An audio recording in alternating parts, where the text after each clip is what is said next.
రీసెంట్గా భారత్ ఆస్ట్రేలియా మధ్య జరిగినటువంటి టీ20 సిరీస్లో భారత ఓపెనర్ అయినటువంటి అభిషేక్ శర్మ ఒక ప్రపంచ రికార్డును నెలకొల్పాడు.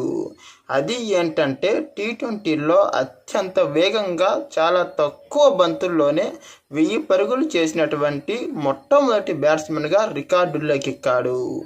అభిషేక్ శర్మ తన యొక్క మొదటి 1000 పరుగులు అందుకోవడానికి కేవలం 528 బంతులను మాత్రమే ఉపయోగించాడు. నేటి తరం ప్రపంచ క్రికెట్లో అతి తక్కువ బాల్స్లో ఇన్ని పరుగులు చేసిన మొట్టమొదటి క్రికెటర్ ఇతడే. ఇంతకుముందు ఈ రికార్డు ఆస్ట్రేలియా ప్రస్తుత మిడిల్ ఆర్డర్ బ్యాట్స్మెన్ అయినటువంటి టిమ్ డేవిడ్ పేరిట ఉండేది. అతడు కేవలం 269 బంతుల్లోనే ఈ 1000 పరుగుల ఘనతను సాధించాడు. అది కూడా ఈ భారత్ ఇండియా మధ్య జరుగుతున్న తొలి టీ20 సిరీస్ ద్వారా. ఇక తర్వాత ఆ రికార్డును మన అభిషేక్ శర్మ ఇదే టీ20 సిరీస్లో బద్దలు కొట్టడం చాలా చాలా గొప్ప అంశం.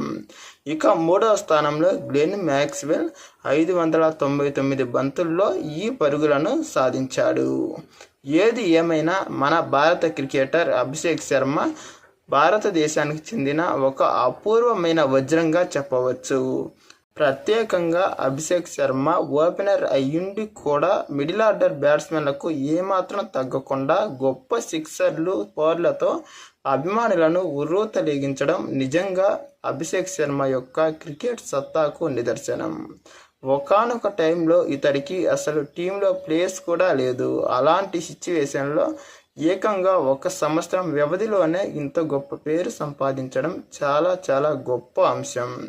ఇక రానున్న రోజుల్లో అభిషేక్ శర్మ ఇలాంటి గొప్ప ఇన్నింగ్స్లు మరిన్ని ఆడి భారత్కు మరిన్ని గొప్ప విజయాలు అందిస్తారని ఆశిద్దాం.